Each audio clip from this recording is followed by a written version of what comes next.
तो पाकिस्तान का world cup तकरीबन ख़त्म हो गया। हेड कोच, बॉलिंग कोच और टीम मैनेजमेंट के मुआहदे भी आज ख़त्म हो जाएंगे। हेड कोच मिकी आतर और बॉलिंग कोच अजहर महमूद ने पाकिस्तान वापस न जाने का फैसला किया है। इब्तदाई रिपोर्ट भी तैयार कर ली गई है जिसमें सिलेक्शन पर एतराज़ात उठाए गए हैं। टीम के खिलाड़ियों में भी इख्तलाफात का जिक्र है, जबकि कप्तान की परफॉर्मेंस से भी गैर मुतमईन रहे हैं कोचेज़। इसी पर हम बात करेंगे। कराची में GNN के नुमाइंदे एहसान खान हमारे साथ मौजूद हैं। एहसान, इस आखिरी मैच के बाद पेंडोरा बॉक्स खुलेगा?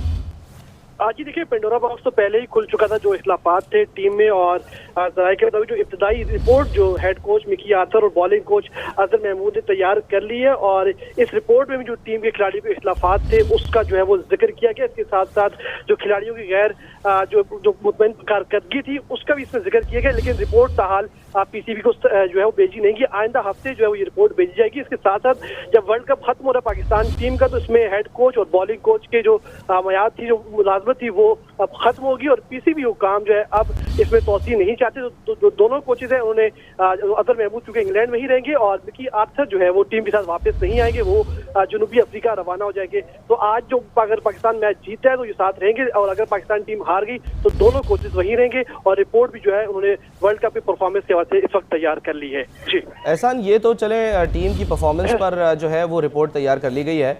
ये बताइए कि जो कोचेज हैं उनकी परफॉर्मेंस भी कोई जांचेगा? जी देखिए, यही जांचने का था कि 3 साल का इनका कॉन्ट्रैक्ट था, और अगर ये कारकर्दगी पाकिस्तान टीम की अच्छी रहती तो इन्हें जो है इसमें तौसी की जाती। लेकिन हमने देखा कि चैंपियंस ट्रॉफी के बाद जो है पाकिस्तान टीम मुसलसल जो है वो सीरीज इंग्लैंड से हारी, न्यूजीलैंड से हारी, उसके अलावा दीगर जो टीमें ऑस्ट्रेलिया थी, तमाम जो बड़ी टीमें थी उनसे हमने सीरीज हारी है। तो वजह तो नहीं कहा जा सकता कि कोचेस की कारकर्दगी भी जो है मुतासिर कुन नहीं रही। टीम मैनेजमेंट की भी जो मामला थे वो भी दुरुस्त नहीं थे। यही वजह थी कि जो खिलाड़ी थे वो बाहर घूमते रहे और इख्लाफात की खबरें जो है वो खुलकर सामने आती रही। कोचिंग स्टाफ, जो सिलेक्शन कमेटी की स्टाफ है, उसका भी जो है वो मुआहदा खत्म हो चुका है। सिर्फ डेली वेजेस पर वो लोग काम कर रहे हैं। तो तमाम तरह जो लोग हैं PCB हुकाम ने ये ठान लिया कि वर्ल्ड कप के खत्म होने के बाद इनके जो